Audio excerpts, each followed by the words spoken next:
적극적 기다림, 적극적 기다림이라는 제목으로 하나님의 말씀 증거하겠습니다. 시적 표현 가운데요, 역설법이라고 하는 것이 있어서 서로 모순되는 듯한 그러한 것을 표현하는 기법이 있습니다. 뭐 옛날 국어 시간에 한번 들어보셨을 만한데, 뭐 소리 없는 아우성, 아우성이라고 하는 것은 소리를 지르는 건데, 소리 없이 어떻게 아우성을 지르느냐? 이게 말 그대로 서로 반대되는, 모순되는 듯한 말을 가지고 조금 감정을 응집해서 표현한 거죠.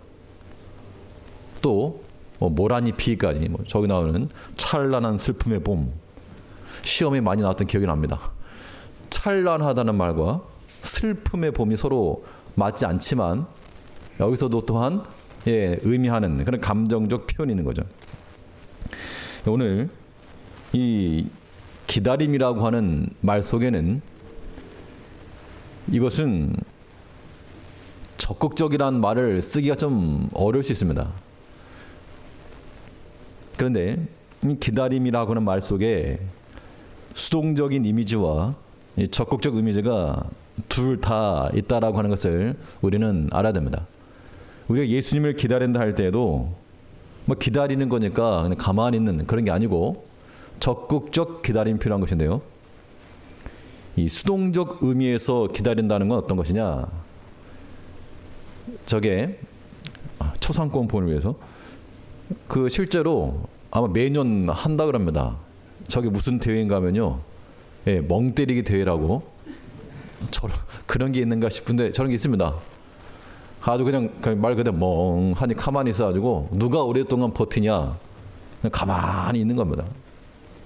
우리가 흔히 이 기다림이라고 하는 말을 저런 식으로 이해할 수 있다는 겁니다. 그런데 우리가 신앙적 측면에서 우리가 이제 우리 주님을 기다린다 할 때 그 기다림이라고 하는 것은 마치 사람은 아니지만 이거 한번 따봤는데요. 저 백구가 주인을 잃고 주인이 오기를 지금 기다리고 있는데, 예전에 동물농장에 나왔던 그런 내용이랍니다. 저 잘 보실지 모르겠지만 눈빛이 살아있는 거 혹시 보십니까? 저 주인을 기다리는 듯한 저 간절한 눈빛. 실제로 만났답니다. 만나가지고 주인과 만나는 그런, 말 못하는 그런 짐승이라도 감동을 주는 장면인데, 우리가 주를 기다린다 할 때는 사람들이 저런 표정을 우린 다들 멍하니 멍 때리는 듯한 모습으로 정말 얼마나 무기력하고 가만히 있는, 이게 기다림이 아니란 겁니다. 똑같은 자리에 서 있어도 그 눈빛이 살아있고 주인을 기다리는, 다른 곳에 유혹을 받지 않고 따라가지 않고 그 자리를 지켜낸다라고 하는 그러한 적극적 기다림이 우리에게 필요한 겁니다. 그렇다면 어린 양의 아내로서 신랑 되신 그리스도를 기다린다고 할 때에 우리는 어떠한 적극성을 가지고 기다릴 것인가? 주의 신부들이 그리스도를 기다리면서 감당해야 될 그런 일들은 무엇이 있는가? 오늘 본 말씀 통해서 살펴보도록 하겠습니다. 첫째는 주를 기다린다 할 때 살아있는 눈빛, 어떤 일들을 행하면서 기다릴 것인가? 먼저는 은혜의 정립이 우리 가운데 있어야 됩니다. 하나님의 은혜를 쌓아가면서 주를 기다리는 것이지, 다 흘려버리고 다 없이 하고 이런 상태로 주를 기다리는 것 절대 아닙니다. 우리가 요한계시록 21장에서 어린 양의 아내를 보이겠다 그 말씀한 후에 무엇을 보여줬는가 하면요, 우리 21장 9절 말씀을 보니까 앞에 21장 9절에서 7 대접을 가지고 마지막 7 지향을 담은 7 천사 중 하나가 나와서 내게 말하여 가로되 이리 오라, 내가 신부 곧 어린 양의 아내를 내게 보이리라 하고, 어린 양의 아내를 보이겠다 해놓고 무엇을 보여줬는가 하면 이 10절에 있는 것처럼 성령으로 나를 데리고 크고 높은 산으로 올라가 하나님께로부터 하늘에서 내려오는 거룩한 성 예루살렘을 보이니. 어린 양의 아내를 보이겠다 하시고 예루살렘 성을 보여주셨죠. 그래서 우리가 지난주에 본 것처럼 각종 보석과 높은 성곽이 있는 그러한 성을 봤습니다. 그리스도의 신부로서 어린 양의 아내로서 그의 신랑을 기다리는 신부가 교회와 성도죠. 어떠한 모습을 지녀야 될 것인가 하는 모습인데, 오늘 22장 1절 말씀을 보시면 22장 1절에서 또 저가 수정같이 맑은 생명수의 강을 내게 보이니 하나님과 및 어린 양의 보좌로부터 나서. 1절 말씀에서 또 저가 수정같이 맑은 생명수의 강을 내게 보이니, 이건 이제 앞에서 있는 것과 연결되는 것으로 우리가 이해할 수 있겠는데요.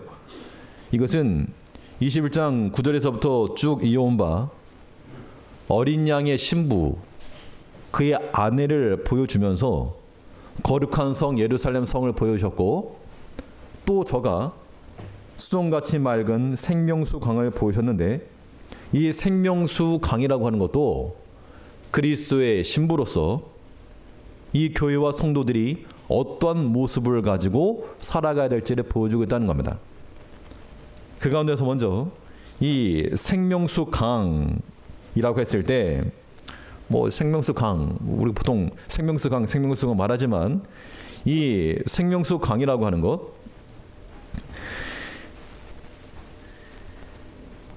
하나님 은혜가 처음부터 저런 강과 같은 많은 수량을 가지고 있는 것이 아니고, 그 근원에서부터 하나하나, 그 근원에서부터 조금씩 중첩이 되어서 커다란 강을 이룬다라고 하는 것이 바로 이 본문의 내용입니다. 우리 1절 말씀을 다시 보시면 22장 1절에서 또 저가 수정같이 맑은 생명수의 강을 내게 보이니 하나님과 및 어린 양의 보좌로부터 나서. 생명수 강이라고 하는 것이 눈에 보이는 큰 강이 아니었고 그 출처가 있었다 그 이야기입니다. 근원. 그래서 그 근원에서부터 생명수가 나왔다 그 이야기입니다. 이 태백에 가면 검룡소라고 하는 것이 있는데요, 여기가 한강의 발원지라 그럽니다.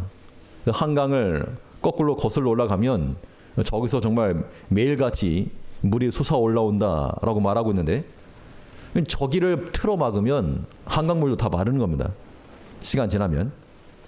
근데 저 자리가 있으니까, 저 샘의 근원이 있기 때문에 마르지 않는 물이 나오는 것 같이, 이 생명수라고 하는 것은 어디서부터 나오는가?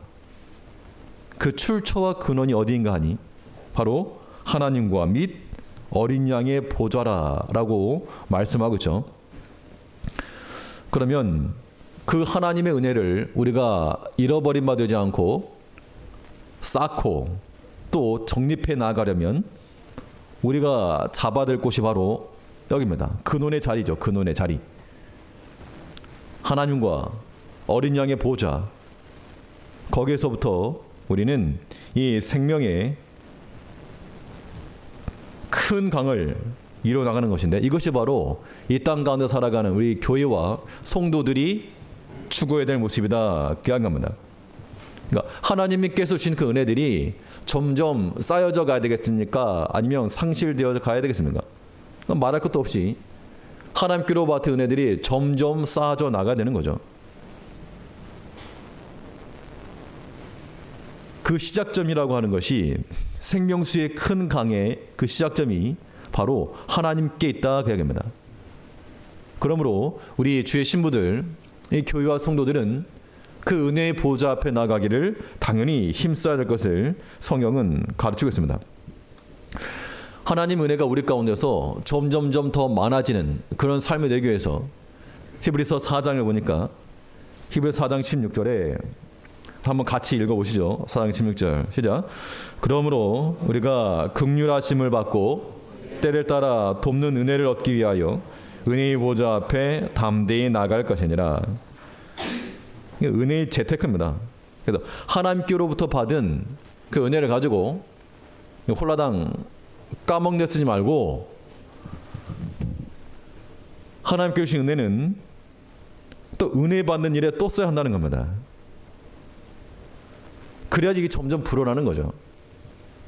그리고 뭐 물질을 불리는 것에 있어서도 이거 좀 이렇게 모으고 아끼고 해서 불어나는 거지, 들어왔다고 해서 다 써버리고 되면 그거 모아지기가 어려운 겁니다.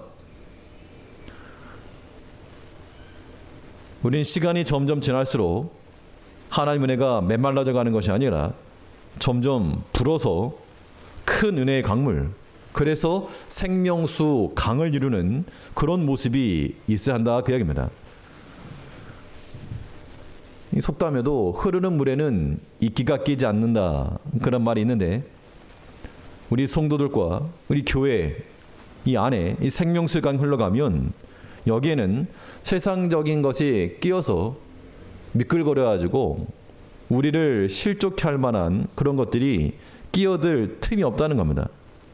항상 우리 안에 이 은혜의 역사가 일어나고 생명수가 생명의 근원 되시는 하나님께로부터 오는 은혜가 우리를 훑고 지나가면 그 사람의 입에서 원망이나 불평이 나올 수가 없을 것이고 욕심이나 죄가 끼어들 여지가 없는 겁니다.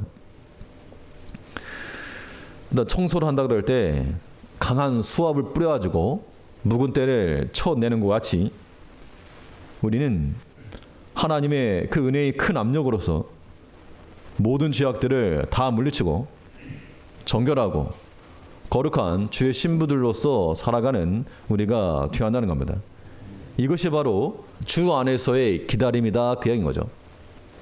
뭘 해서가 아니고 하나님의 그 은혜의 보좌 앞에 나아가고 그 근원의 자리를 지키면서 하나님의 그 은혜가 쌓이고 쌓여 정말 감당할 수 없는 큰 은혜, 그래서 우리에게 어떠한 시험이 오더라도 하나님의 큰 은혜로 다 덮어버리는, 그것이 생명의 역사요, 생명수 큰 강이 되는 겁니다.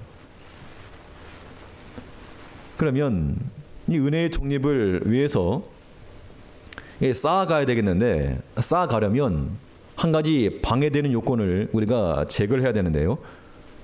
그 방해되는 요건이 뭐냐면 이 낭비되는 거 막아내는 거, 낭비되는 거. 하나님 은혜를 우리가 점점 쌓아가야 되겠는데 이게 삐져나가고 없어진다는 겁니다. 이것을 막아야 됩니다. 그럼 어떻게 막을 것인가? 환풍기 좀 꺼주세요. 소리가 좀 시끄러워요. 내니까. 이 근원에서부터 하나님의 은혜의 보좌 위에서부터 생명수 강이 흘러나온다 그랬는데, 이게 다른 곳으로 빠져버리면 이게 없어지는 겁니다. 생명의 역사가 일어날 수 없다는 겁니다. 그래서 우리가 받은 그 하나님 은혜라고 하는 것이 쏟아지지 아니하도록 우리 삶을 조정하고 또 모든 것들에 있어서 삼가 조심하는 노력이 필요한 거죠. 그래서 히브리서에서는 이렇게 기록하고 있죠. 히브리서 2장 1절에 보니까 그러므로 모든 들은 것을 우리가 더욱 간절히 삼갈지니 혹 흘러 떠내려갈까 염려하노라. 하나님께로부터 받은 그 은혜를 지키지 못하면 세상의 것이 자꾸 떠내려오면 반대가 되어야 돼. 하나님의 은혜가 우리 가운데 충만해서 우리 삶 가운데 들어있는 찌든 죄악과 같은 것들, 시험들, 이것들을 몰아내야 되겠는데 도리어 세상의 것이 우리의 그 하나님께로부터 받았던 모든 은혜를 쓸어 내려간다는 겁니다. 홍수가 나면 가끔 저런 모습들 볼 수 있죠. 저 아까 우리 아기 돼지 삼형제들이 다 쓸려 내려가고 있습니다. 물이 너무 많이 있으니까 그냥 집을 삼키고 터전 잃고 다 떠내려 가버리는 겁니다. 하나님께서 참으로 우리에게 은혜를 주시는데 이걸 우리가 지키지 못하면 상실하는 겁니다. 그러면서 우리는 항상 메말라 있는 그런 상태에 있어서는 되지 않고 하나님께로 받은 대로 그 은혜는 또한 주의 일을 위해서 또 써야 됩니다. 하나님께서 우리에게 주신 시간과 물질이 있으면 그거 또 주를 위해서 쓰고, 건강 또 주를 위해서 쓰고, 그러다 우리 주 앞에 가는 거지. 내 거 쟁여놨다가 그거 어떻게 하겠습니까? 큰 생명수의 강이라고 하는 것이 처음부터 큰 강 아니고 작은 은혜들이 쌓이고 쌓여 생명수의 큰 강을 이룬다 하였으므로 우리는 세상의 욕심과 그 미혹이라고 하는 것이 쉽게 들어올 수 없는 은혜의 큰 강물을 이뤄낼 수 있는 우리가 되어야 됩니다.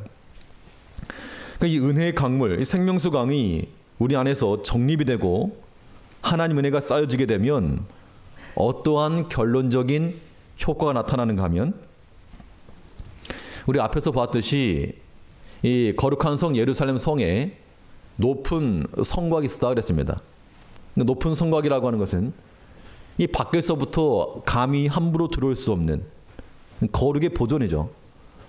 하나님 백성들의 그 거룩함을 보존해 줄 수 있는 그것이 성곽의 역할이었는데, 이 생명수 강도 마찬가지라는 겁니다.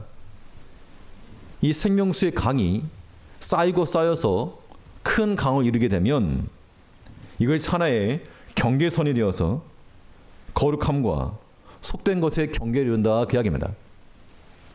실제로 우리가 어떤 국경을 말할 때 어떤 큰 산을 중심으로 해서 국경을 나누기도 하고, 보통은 강을 위주로 해서 전혀 다른 그런 경계를 나누기도 합니다. 이 생명수 강이 흘러가면 거룩함이 보존될 수 있는, 세상의 것이 들어올 수 없는 큰 성곽과 같은 역할을 하지만, 강이 만일 말라버리면 어떻게 됩니까? 말라버리면 당연히 그냥 초복초복 쳐들어오는 겁니다. 그래서 우리 계시록 16장에 본 바와 같이 16장 12절에서는 또 여섯째가 그 대접을 큰 강 유브라데에 쏟음에 강물이 말라서 동방에서 오는 왕들의 길이 예비되더라. 이게 장차 어떤 전쟁에 대한 예표이기도 하고, 혹은 유브라테스 강이라고 하는 것이 그 이스라엘의 동쪽 경계선이었는데 이게 말라버리니까 뭐 경계가 없는 겁니다. 다 들어오는 것. 교회가 거룩함의 경계선을 유지하지 못하면 세상과 다를 바가 없다는 겁니다. 요즘 이런 시대가 그런 시대가 되었죠. 이 교회로서의 그 자체가 이 구별됨이 필요한데, 도리어 교회에서부터 문턱을 낮춘다는 게 어떤 새로운 성도들을 받아들이고 하는 것, 그런 측면이 아니고 아예 교회의 근본 자체를 변형시켜 가는 겁니다. 이런 것은 바른 모습이라고 말할 수 없죠. 우리가 생명수의 강으로서 건널 수 없는, 우리와 전혀 다른 그러한 이 모습이 우리 삶 가운데 있어야 한다 그 얘기입니다. 그래서 저는 압록강을 표현한 건데요. 아무튼 이 땅은 저 땅, 배 타면 금방 건너가도 저 강에 의해서 경기가 구분이 되고 서로 다른 사상과 법이 적용되는 그런 장소라고 하는 겁니다. 하나님의 은혜의 보좌에서부터 흘러나온 그 하나님 은혜가 생명수의 강처럼 쌓이고 쌓여 큰 강을 이루면 우리는 세상과는 구별되는 그러한 하나님의 거룩한 백성, 그의 거룩한 신부로서 나아갈 수 있다 그 이야기입니다. 22장에서 말씀하고 있는 바 수정같이 맑은 생명수 강, 이것은 우리 성도들을 가리키는 겁니다. 교회를 가리키는 거고요. 그러므로 하나님의 은혜에서부터 하나하나 은혜를 쌓아나감으로 세상과 구별되는 거룩함을 지켜나갈 수 있는 우리 모두가 되어야 될 줄 압니다.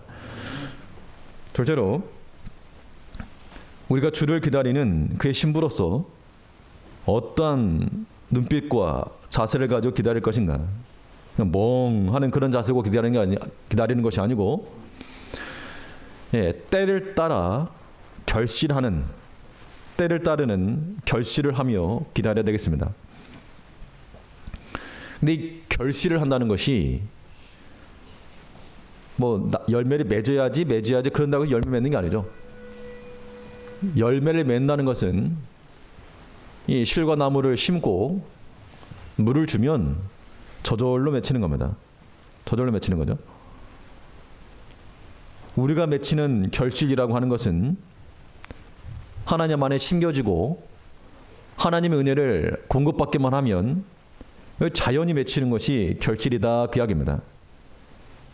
이 결실은 하나님의 은혜가 우리를 통과하고 나면, 우리 곁을 지나가는 게 아니고 우리를 훑고 지나가야 됩니다.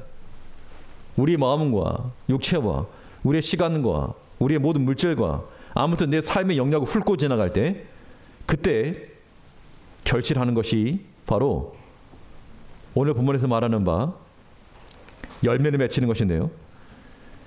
2절 말씀을 보니까 우리 계시록 22장 2절에서 길 가운데로 흐르더라 강 좌우에 생명나무가 있어 12가지 실과를 맺히되 달마다 그 실과를 맺히고 그 나무 잎사귀들은 만국을 소송하기 위하였더라. 이 열매를 맺히는 이 모습이 있는데, 열매라고 하는 것은 말 그대로 우리에게 유익함을 주는 것들입니다. 근데 이 과실이 자기 의지에 의해서 맺혀지는 게 아니고 그 뿌리에 물이 들어가고 양분이 들어갈 때 맺히는 것인데요.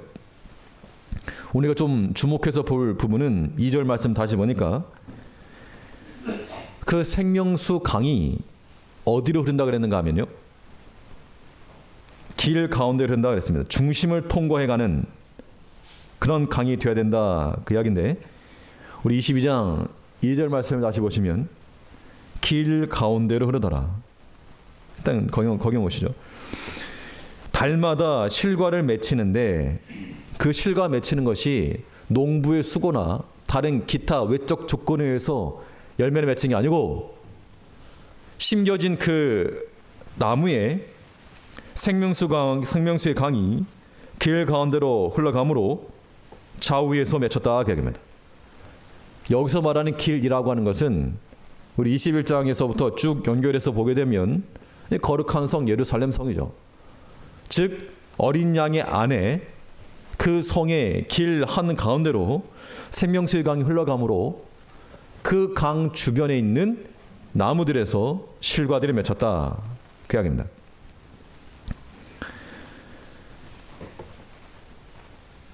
우리가 신경 써야 될 부분은 그 가운데 토막을 드리는 겁니다. 가운데 토막. 우리 삶에 있어서 어떤 변두리 있어도 그만 없어도 그만 그거 드리는 게 아니고 중심 토막을 드리는 것이 우리가 때를 따라 결실하는 방편이요, 이것이 또한 적극적으로 주를 기다리는 모습이 되는 겁니다. 결실이라고 하는 것은 우리 중심을 드릴 때 결실하는 거죠. 아무튼 중간 것, 가장 기묘한 것 드리지 않으면 열매 맺지 못한다는 겁니다. 생선이 한 마리 있는데요, 저게 가운데 토막 쏙 빼먹어 버리면 저 상태로 누구 대접한다 그러면 이 가운데 거 어디 갔느냐.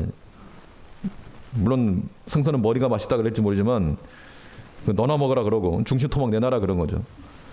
우리가 하나님을 섬긴다 할 때 내 삶에 있어서 저 중심 부분, 그 어디 갔느냐, 그거. 하나님께서 우리에게 주신 시간의 중심 토막, 그 어디다 써먹었느냐. 하나님이 내게 주신 그 물질과 건강과 모든 은혜의 자원들, 그 중심 토막, 그 다 어디 갔느냐, 그거. 어디다 빼먹고 하나님께는 머리 좋다고 머리만 가져오고 그런 마음을 가서 안 된다, 그 이야기입니다. 우린 무엇보다도 하나님 앞에 드릴 때 첫 번째 것을 드리고 첫 시간을 드리고 가장 기묘한 것을 드리고 제일 좋은 것을 드릴 줄 아는 그런 마음을 가져야지. 그래야지 우리 마음에 생명수의 강이 흘러가는 거지. 그렇지 않으면 그냥 메마른 졸졸졸 메말라 가는 겁니다.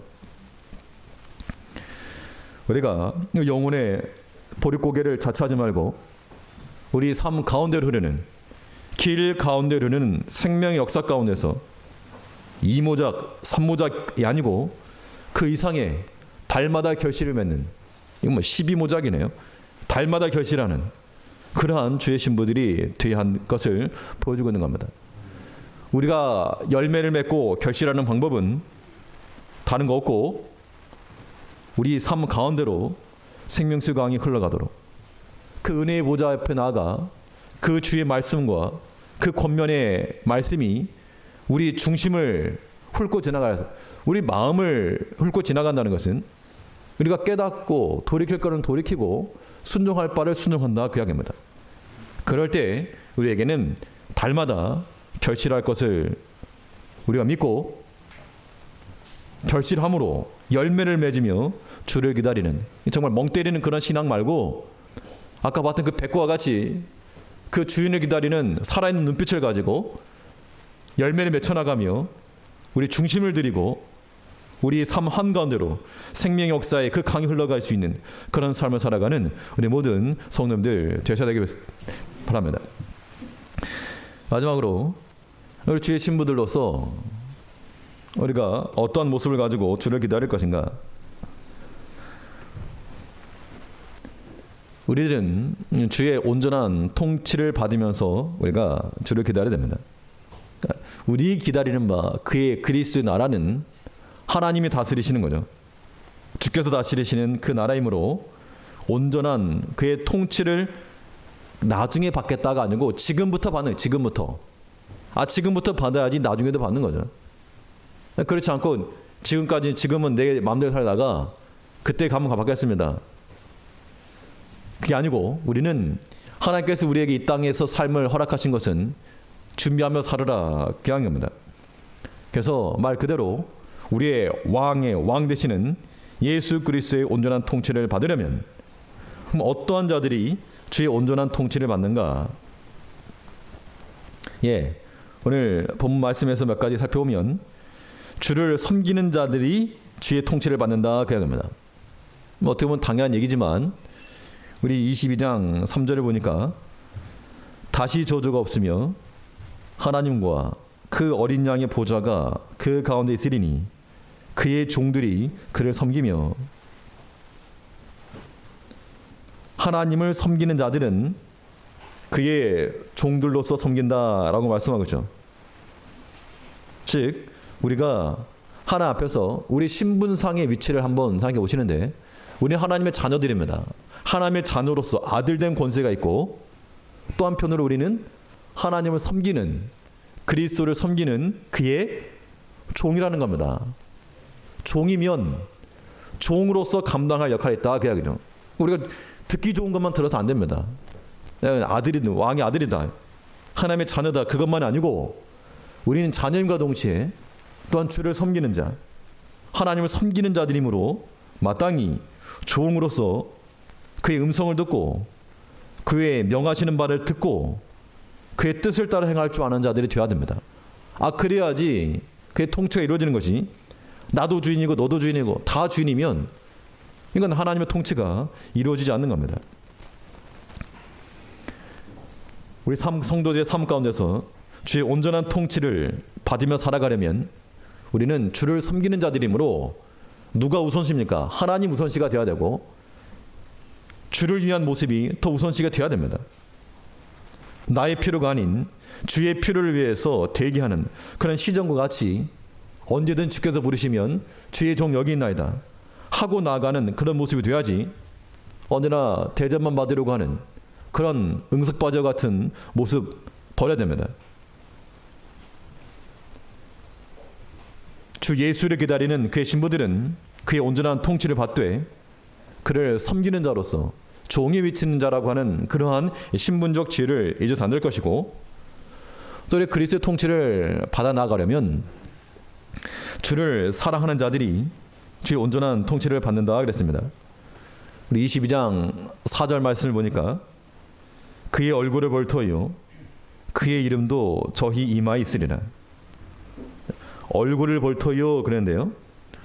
얼굴을 본다는 것이 내가 눈 뜨고 본다 그런 의미가 아니고 사람과의 관계도 마찬가지입니다. 서로의 얼굴을 쳐다본다는 것은 그건 사랑한다는 표징이죠. 지금 이렇게 예배 중에 제 얼굴을 쳐다보시는 분은 저를 사랑하시는 거고 저를 쳐다보지 않으시는 분은 뭐 그렇지 않을지도 모르겠지만 아무튼 뭐 사랑하는 자녀들 있죠. 뭐 손자 손녀가 됐거나 아이들 보면 사랑스러우니까 뚫어져라 쳐다보는 겁니다. 그런데 좀 마음에 안 들 때는 어떤 뉴스도 안 보죠. 뉴스도 안 보고 혹시라도 뭐 나올까봐. 얼굴과 얼굴로 대면한다는 것은 사랑한다는 뜻이죠.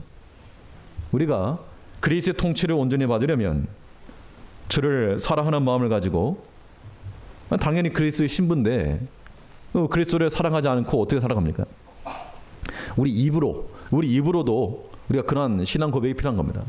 주를 사랑하고 내가 그의 신부요, 또한 그의 말씀을 함께 듣고 함께 나가는, 얼굴과 얼굴을 대하여 그의 이름도 저희 이마에 있고, 이마라고 하는 것은 그의 사상과 그의 모든 행실을 가리킬 것인데, 아무튼 예수의 아내라고 하는, 그리스도의 아내, 어린 양의 아내라고 하는 그런 신분증을 알고 살아가는 겁니다. 이러한 자들이 주의 온전한 통치를 받으며 살아가는 것이고, 또 본 내용 가운데 하나만 더 살펴보면요, 빛 가운데 거하는 자들이 그리스도 통치를 받는다 그랬습니다. 그 이유는즉슨 하나님께서, 우리 주 예수께서 빛이시기 때문에 빛 가운데 거하는 자들이 왕노릇 한다 그랬습니다. 22장 5절을 보니까 다시 밤이 없겠고 등불과 햇빛이 쓸데없으니 이는 주 하나님이 저희에게 빛이심이라. 저희가 세세토록 왕노릇 하리로다. 다시는 밤이 없고 등불 햇빛도 쓸데가 없이 주 하나님께서 빛이 되심으로, 거기 그 나라는 빛의 나라니까 빛의 자녀들, 빛 가운데 거하는 자들이 그 나라의 백성들이요 그의 통치를 받는다, 그 이야기인 겁니다. 그러면 이제 우리는 하나님의 거룩한 백성들로서 모든 어둠의 일들은 다 벗고, 어둠의 일, 악한 거 벗고, 또 숨길 만한 그런 죄를 지면 숨길 만한 것, 그런 거 다 버리고 온전히 빛 가운데 공개되어도 부끄럽지 않을 만한 그런 모습들이 우리 가운데 항상 있어서 빛 가운데 거하시고 통치하시는 그리스도의 온전한 다스리심과 지도를 받는 그런 그런 성도와 교회가 되는 것이 이 시대 가운데서 우리 주를 기다리는 그 적극적 기다림이다, 그 이야기입니다.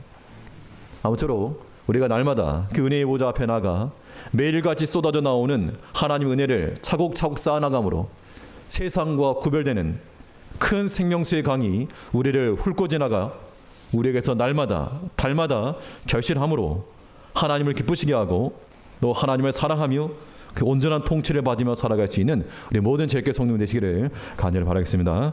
기도하겠습니다. 우리를 지극히